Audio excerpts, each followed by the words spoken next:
Spy Master is penetrating the CIA to get the inside story on CIA directors on Business Talk with Jim Campbell. Chris Whipple is the author of the definitive book on the White House Chief of Staff, The Gatekeepers, How the White House Chief of Staff Defined Every Presidency. We did an interview with him then in 2017. Acclaimed writer, journalist, documentary filmmaker, and speaker, multiple Peabody and Emmy award-winning producer of CBS's 60 Minutes, ABC's Primetime. He's executive producer and writer of Showtime's The Spy Master, CIA and the Crosshairs, which is the basis for his latest work, which will be definitive on the CIA as the White House Chief of Staff's book was on the White House management. And the book is Spy Masters, How the CIA Directors Shape History and the Future. Welcome back for the third time. Hey, great being back, Jim. Okay, and of course I have to start with your other book. Sorry about that, but it's The Gift That Keeps Giving. The most recent Chief of Staff is Mark Meadows, which is after your book, I believe. And interesting comment was Trump said maybe this guy's going to be the James Baker, which showed an inkling of the importance of the Chief of Staff. Give us a quick assessment on how you think he's done in that job. Well, the only thing I can say to that comment about James Baker is whoever said that irony is dead.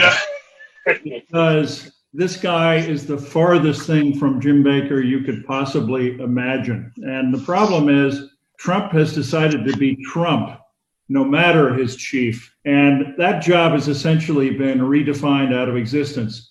He hasn't had a chief of staff in any meaningful sense since John Kelly. I mean, Kelly at least tried to enforce some discipline and make the trains run in the White House. Since then, Trump has had nothing but enablers. I was critical of Mulvaney, but I got to say, Meadows takes the cake as the worst White House chief of staff in modern history. I mean, on this guy's watch, the pandemic spiraled out of control, and we could talk all day about it. But the bottom line for me is that Mulvaney has just enabled Trump's worst instincts in every way and failed to do the job. All right, let me ask you this now. This was in the New York Times today, this morning. Putin most likely directing election interference to aid Trump, according to the CIA. But there's a lower level of confidence, which is allowing Mr. Trump and his allies to say it's unproven, and that John Ratcliffe, the director of national intelligence, is saying that the real goal of Putin is to sow chaos, not to favor one candidate over another. Talk a little bit about John Ratcliffe. That's the job that's above the CIA. Yeah, the DNI, as you know, is now the nominal head of the intelligence organizations, and the CIA director reports to him. The kindest thing I can say about John Ratcliffe in that job is that there is no falsehood or untruth uttered by Trump that Ratcliffe isn't happy to repeat and amplify in public. He's a partisan hack, and he's made that clear repeatedly over the years. And as you know, frankly, he didn't make it as DNI on his first attempt. The only reason he's in that job is because arguably Richard Grenell, his predecessor, was even worse, even more of a partisan hack. So it's a sad commentary on the state of the intelligence community now, and it puts all the more pressure on Gina Haspel, the first woman to run the CIA, and we can talk about her, puts more pressure on her to hold the line and try to be an honest broker of intelligence. All right, that's where I wanted to go next, jumping into the CIA. Mike Pompeo and Gina Haspel have been the two that Trump has had.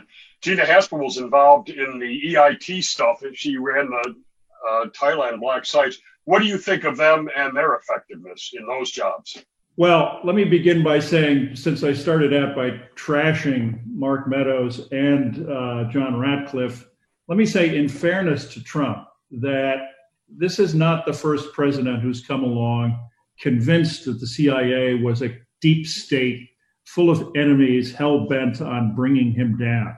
Richard Nixon thought that about the CIA back in the 60s, and he thought Richard Helms, who was the quintessential old school CIA director and a fabulous character, he thought Helms was this martini-sipping elitist who went around and made fun of him at Georgetown cocktail parties and was a real enemy.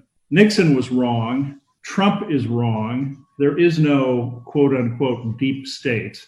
What there is are a bunch of people at CIA and who are pretty good at keeping their heads down and ignoring whoever is in the Oval Office at any given time, who are just trying to do their jobs and produce honest analysis. We've sort of seen this movie before under Nixon, but Trump has taken it to a whole new level. One of the important points you make is that the CIA director has to be able to speak the truth to power, to the president, no matter what. You describe Trump as unbriefable and perhaps doesn't look at the PDB much. Is Gina Haspel and Pompeo, are they able to speak truth to power? Well, as you say, Jim, it's an almost impossible balancing act, even in the best of times, as people who pick up my book will discover. When you look at the last 70 years of history, the CIA director has, on the one hand, has to be able to tell the president hard truths, and at the same time have access and have his ear. Because if not, you can run an army of analysts, covert operatives, lethal drones, and paramilitary warriors. But if you don't have the ear of the president, the whole enterprise is for naught. It's hard in the best of times. It's almost impossible with Donald Trump because he brings this contempt for the intelligence community into office. He compared them to Nazi Germany. He's convinced they're out to get him. He does not read, and that includes the president's daily brief. And he is incurious. He thinks he knows everything worth knowing. So it's almost impossible to brief him. Pompeo became a kind of Trump whisperer. He perfected the art of telling Trump what he wanted to hear instead of what he needed to hear. And with Gina Haspel, I have to say the jury is still out to some extent, but she's a fascinating character of this mystery woman who flies under the radar, never gives interviews. She cut her teeth as a covert operative in the back alleys of Africa back in the 1980s, rose to the top of the CIA as the first woman to rise to the pinnacle of the intelligence world. I think she learned a lot from Pompeo about how to flatter Trump, how to maneuver around Trump. And there were real concerns among a lot of people in the intelligence community that she pulls her punches when it comes to telling Trump what he should know. All right, let me ask you this. Does Trump get some credit for some rather bold moves, the taking out of Soleimani, obviously the Quds Force boss, move the embassy to Jerusalem, missiles in Syria, recent peace with UAE, and what are your thoughts on that? And obviously the CIA's got to be involved in the planning of some of that. Well, let's talk about General Soleimani for a second, because that's a great story. No matter where you come down on this, whether you feel that Soleimani is an enemy who should have been killed, or whether you feel that was an extra legal, improper assassination of a foreign leader, whichever side you come down on, it's a fascinating story. And one of the stories I tell in great detail in the book, it's really an untold story about the CIA's greatest manhunt, which took place over 3 decades. And both CIA and Mossad were trying to get Imad Magnia, who was the operational chief of Hezbollah. And it's a hair-raising, unbelievable story about how they failed to get him on Clinton's watch. They tried to kidnap him and take him to a ship in the Mediterranean. That operation went south. That's never been reported before. They finally got him in 2008 in Syria. At one point, and this was a joint Mossad CIA operation, many details of which I report for the first time in the book. Absolutely riveting, hair-raising story.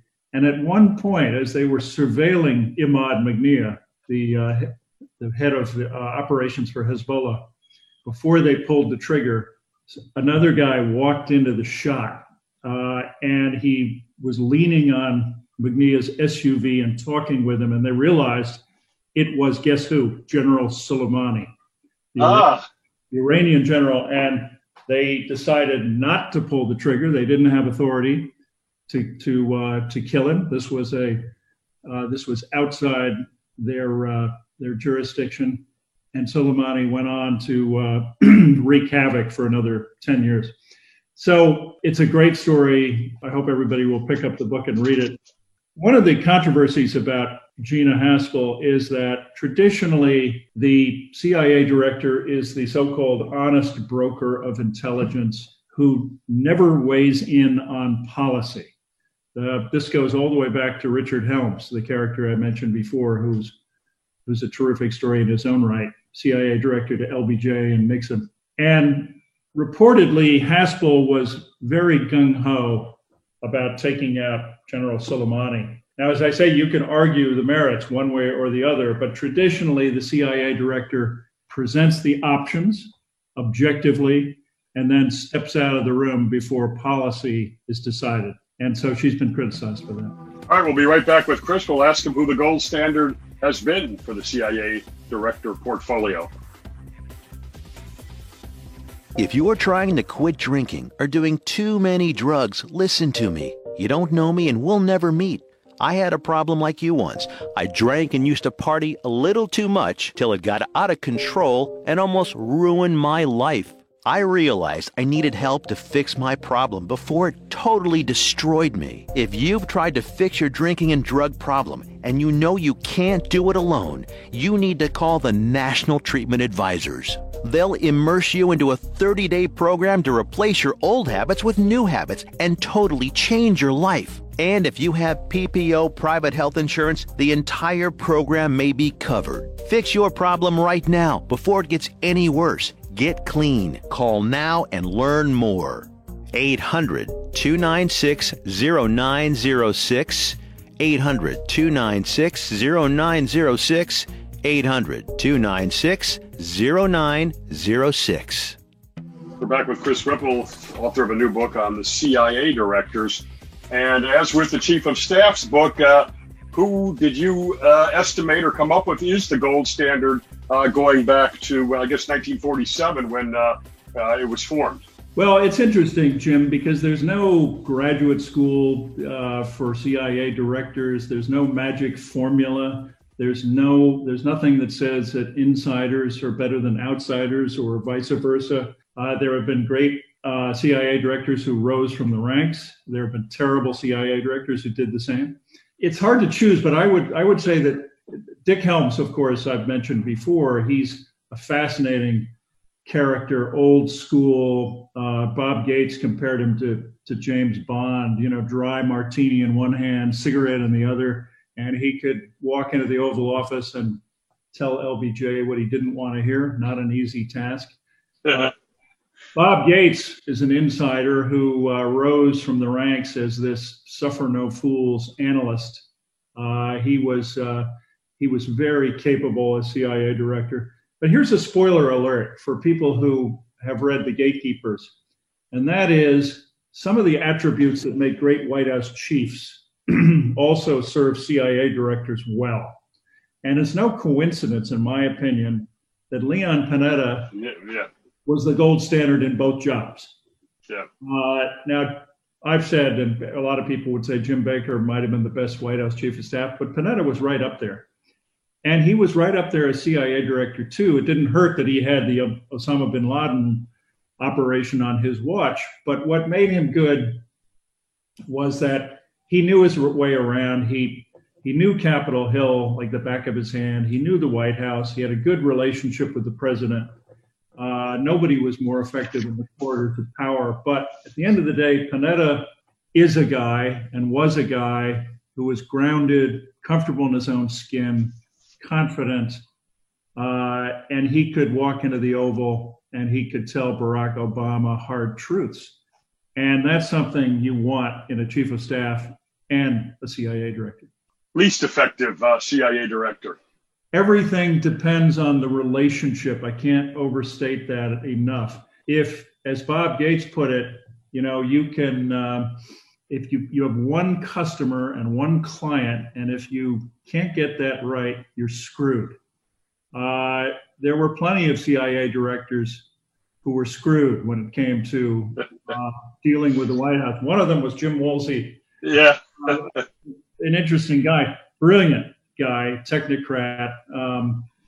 And he was a last minute choice as Bill Clinton's CIA director, and they just didn't hit it off at all. And after the first meeting, first briefing, which went on too long for Clinton's taste, he turned to an aide after Woolsey had left and said, "I never want to see that man again." And he almost never did. They literally had one meeting. So at one point, in a freak accident, a small plane crashed on the top lawn of the White House.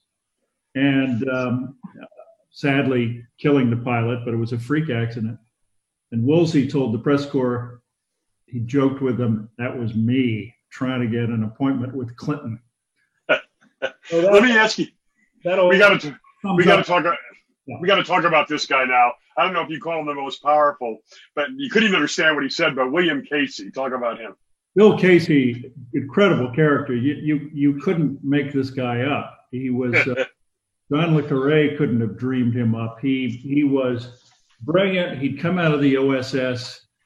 He was a shady New York businessman who had written books about how to cheat on your taxes.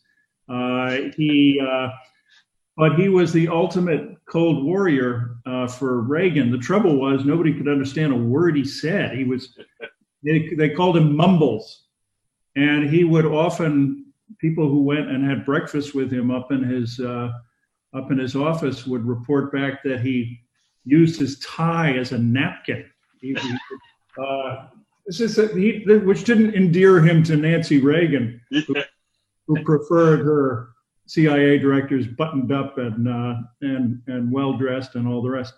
But Casey was incredibly powerful because Reagan, whether he could understand him or not, Reagan gave him the longest possible leash. And Casey ran covert operations against the Soviets all over the world. He was brilliant, energetic, restless, and of course, in the end, his leash was way too long, as it turned out, and he cooked up the so-called Iran-Contra affair, a harebrained scheme to sell arms to Iran and illegally divert the profits to the so-called Contras in Central America who were fighting against the Nicaraguan regime. That was the end for Casey. Now, let's go to Mr. Slam Dunk, obviously George Tenet, that the weapons of mass destruction were there. Talk a little bit about that failure of intelligence. And it seems to me that that's the example of the politicians hanging the CIA out to dry. George Tenet is an unbelievable story. He's a Shakespearean character, in my view, larger than life. Along with Leon Panetta, probably the most popular director in modern CIA history, despite the fiasco around WMDs. In the case of 9/11, I have new details about the whole walk-up to the attacks of 9/11, in which the CIA, this was far from an intelligence failure. This was a policy failure by the White House. The White House ignored repeated warnings from the CIA. George Tenet went over there with his deputies. They pounded the table and said, "You got to go on a war footing." The Bush White House didn't want to hear about it. That was as early as July 10, 2001. So I think Tenet deserves credit for that, and also for rebuilding the CIA, which was basically in Chapter 11, as he put it at that point, because of the end of the Cold War. Of course, the tragic flaw for Tenet came in the WMD's affair in Iraq, and I go through this in real detail as well in the book. This was a case where, contrary to the public perception, I think there's a sense out there that the CIA just cooked the books, as it were, and made up stuff about WMDs being in Iraq under pressure from people like Dick Cheney and the Bush White House. I think that's simplistic and unfair. I don't think that was the case. I think it was an unbelievably flawed and tragically wrong assessment, as they call it in the business, of weapons of mass destruction.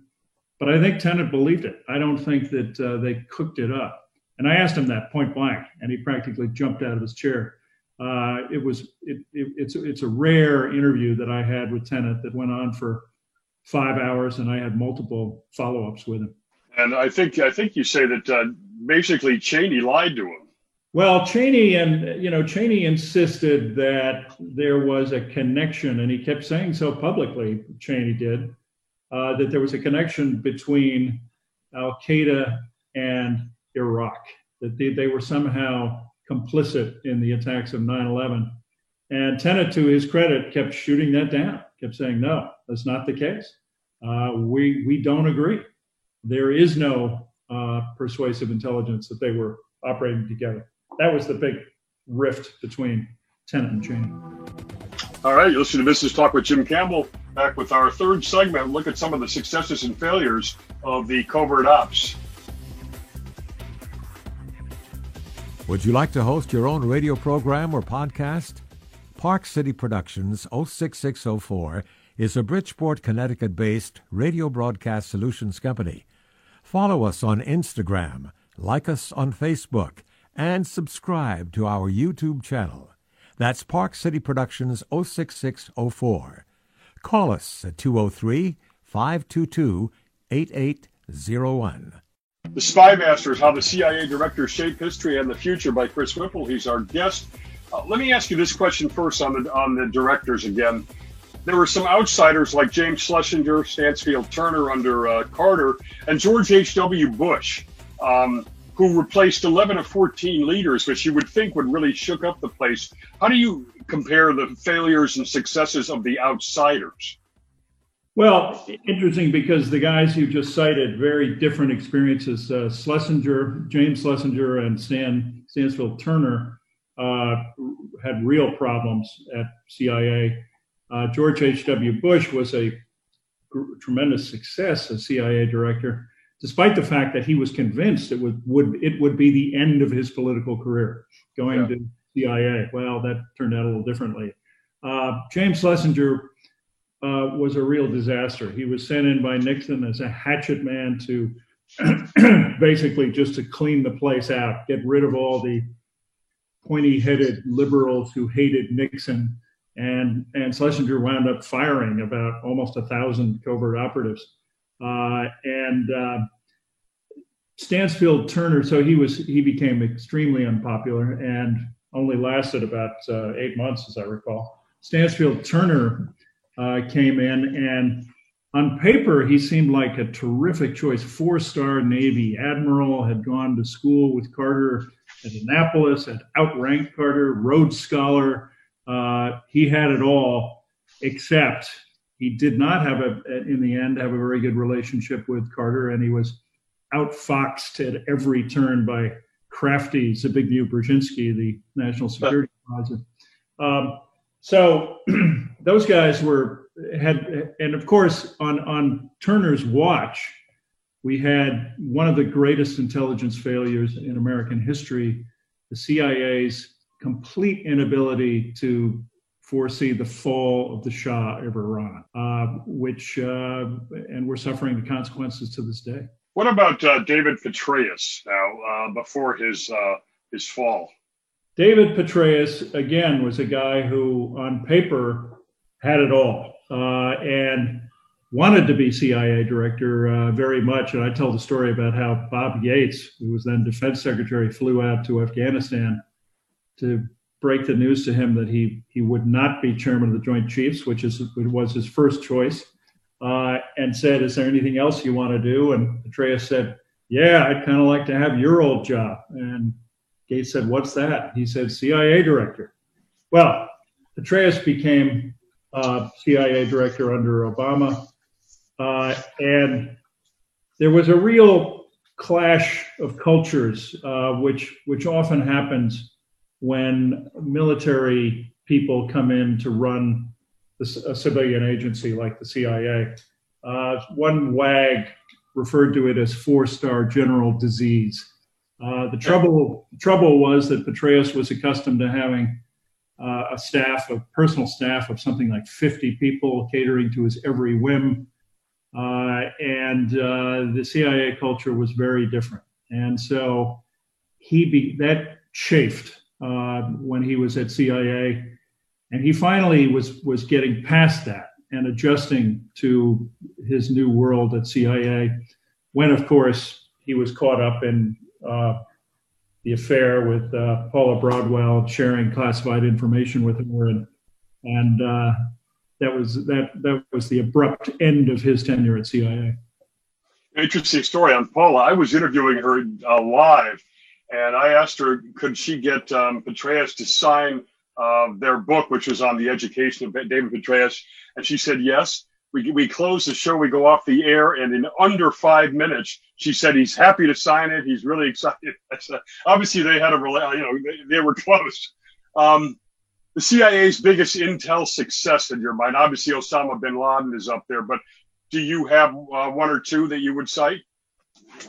Well, it's hard not to choose the Cuban Missile Crisis. John McCone was the CIA director at the time, and that very frightening affair could have gone the other way if the U.S. had decided to invade Cuba.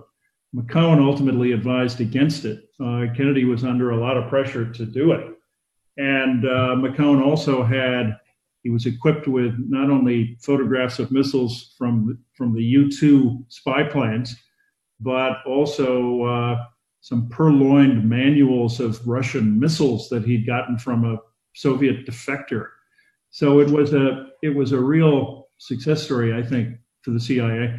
Another one, which had, in the end, some unforeseen consequences, but at the time was without a doubt maybe the most successful covert operation ever, was the successful arming of the Mujahideen in Afghanistan to the point where they drove the Soviets limping out of Afghanistan.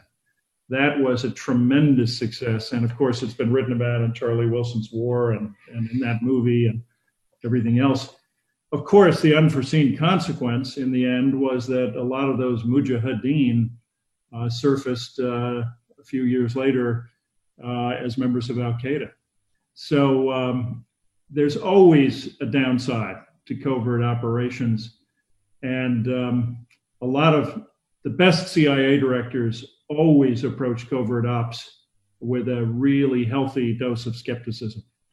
Yeah, we're going to talk about some of those. And interesting with Afghanistan, too, an example of how we apparently didn't learn from history, because the Soviets got mired down there, and we've now been mired down for 19 years, which Putin's probably happy about. You talked about Cuba. What about the Bay of Pigs and these almost hapless attempts to try and assassinate Castro? Yeah, I mean, one of the stories I tell in the book, and I hope that the book succeeds in humanizing these directors, because I don't want it to be I certainly don't think it's a dry history of CIA by any means. I really got to know these guys, and one of my favorite stories about Richard Helms, we talked about a little bit, is the way he would come home at night and tell his wife, Cynthia, that he had lash marks on his back, not literally, but figuratively, from Bobby Kennedy hectoring him to get rid of Fidel Castro by fair means or foul. And every day, Helms would feel the lash of Bobby Kennedy demanding that they get Castro. And in this case, Helms, because he thought it was crazy, essentially, would just slow walk those orders. All kinds of crazy schemes were hatched, as students of this history know, Operation Mongoose and exploding cigars and ridiculous devices to try to kill Castro. They all came to naught. And at the end of the day, I really believe that the CIA has, you may recall that Frank Church, the late senator who ran one of the committees investigating all of this, said that the CIA had been a quote unquote rogue elephant, careening around the world, doing all sorts of improper things. It's never really been a rogue elephant. The truth is that the CIA, when it gets in trouble, it's almost always because it's been asked to do things by presidents that it shouldn't be doing. How big of a problem is moles in the CIA? And is it still to this day? Always a problem. You can't run a successful intelligence agency if you can't keep secrets from the enemy. And it's been a source of trouble, a danger from the beginning. This goes all the way back to the notorious Kim Philby, who rose to the top of British intelligence and became the best friend of James Jesus Angleton, who was the infamous American head of counterintelligence. His best friend was the ultimate Soviet spy. And that was a fiasco. Years later, now fast forward to the 1980s, mid-1980s, for years, CIA assets in the Soviet Union started vanishing, started just disappearing. They were either disappearing or ending up dead, and nobody knew why. And ultimately, it turned out it was a mole by the name of Aldrich Ames, Rick Ames. And when he was finally caught in 1994, that spelled the end of Jim Woolsey's tenure. We talked about Woolsey earlier. One of my favorite stories is when Bob Gates became CIA director. The first thing he did was he invited Dick Helms out for lunch, and Helms took him to school. He sat down with his pupil, and he told Gates, he gave him his advice on all kinds of stuff, and then he said one last thing: never go home at night without wondering where the mole is. And Gates was just stunned. He said it wasn't whether, it was where the mole is. Helms knew what he was talking about. At that moment, Aldrich Ames was at work. Wow. Final segment coming up on the CIA. If you or a loved one is a survivor of abuse by Boy Scouts of America representatives as far back as the 1970s, we urge you to speak up. We'll stand with you and get you the help and financial compensation you deserve. A jury in Portland, for example, awarded $18.5 million in punitive damages in one Boy Scout sexual abuse case. The Boy Scouts of America filed for bankruptcy, and funds have been set aside to compensate those injured. Time is limited, and so are the funds. Call today. Don't wait. For free information on how to file your claim, call All Survivors Advocates right now. We have a long track record in helping our clients get the legal justice and compensation they deserve. Please, we are ready to help you. Call today. 800-364-2984. 800-364-2984. 800-364-2984. That's 800-364-2984. Would you like to host your own radio program or podcast? Park City Productions 06604 is a Bridgeport, Connecticut-based radio broadcast solutions company. Follow us on Instagram, like us on Facebook, and subscribe to our YouTube channel. That's Park City Productions 06604. Call us at 203-522-8801. Documentary filmmaker and journalist Chris Whipple, do you see some basic reforms or changes that should be made at the CIA? And what does the CIA director do if the president won't listen to him? Well, both good questions. The answer to the second question is try harder. Richard Helms famously said, "It's not enough to ring the bell. You got to make sure the president hears it." Well, George Tenet had that problem with the George W. Bush White House when they tried to warn them about the imminent attack by Al Qaeda. Nobody would listen. Donald Trump won't listen when his intelligence briefers tried to talk to him about a Russian assault on the election in 2020. He doesn't want to hear about it. It's a constant problem. But as far as reforms are concerned, I think that congressional oversight has made all the difference since the 1970s. We talked about some of the harebrained schemes, attempts to kill Castro and so forth. A lot of that stuff was driven by presidents who were rogue presidents, frankly, not by a rogue CIA. But congressional oversight has made all the difference since then. Probably a lot of people don't realize that covert operations have to be briefed to the so-called Gang of Eight, the leadership in Congress. They have to sign off on every significant covert op. But we're in a situation right now where there's a really dangerous process going on of politicizing the intelligence community. We've got a partisan hack at the head of the whole intelligence community by the name of John Ratcliffe, who not only repeats Trump's falsehoods, but is obviously just telling him what he wants to hear. That's a serious problem, and it's dangerous. And I think that one of the things that has to change is that the CIA director has to be the honest broker of intelligence, not just to the president, but to Congress and the public.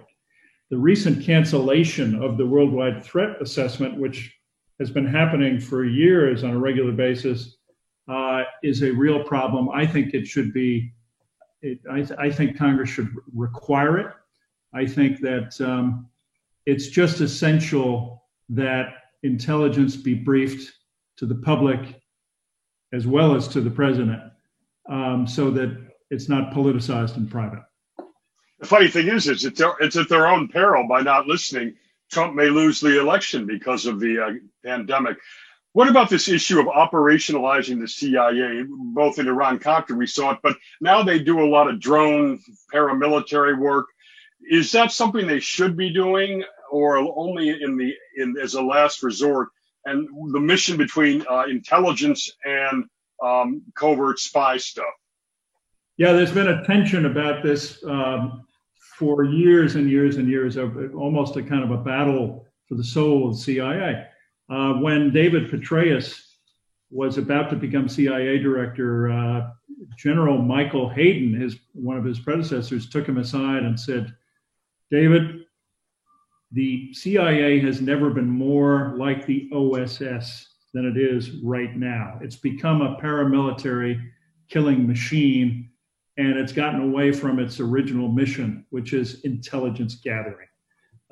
There's a real conflict, a tug of war between those two missions. And a lot of people feel that since 9/11, the CIA has been too much in the business of killing enemies with lethal drones, as you mentioned.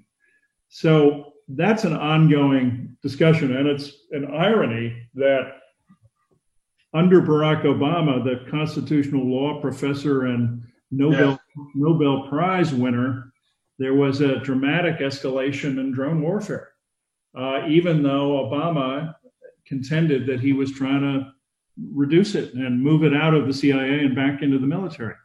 There are certain advantages to doing it under the authority of the CIA as opposed to the military. And that's one of the reasons that hasn't happened. But it's a real debate within the CIA, and it should be a debate in the public as well.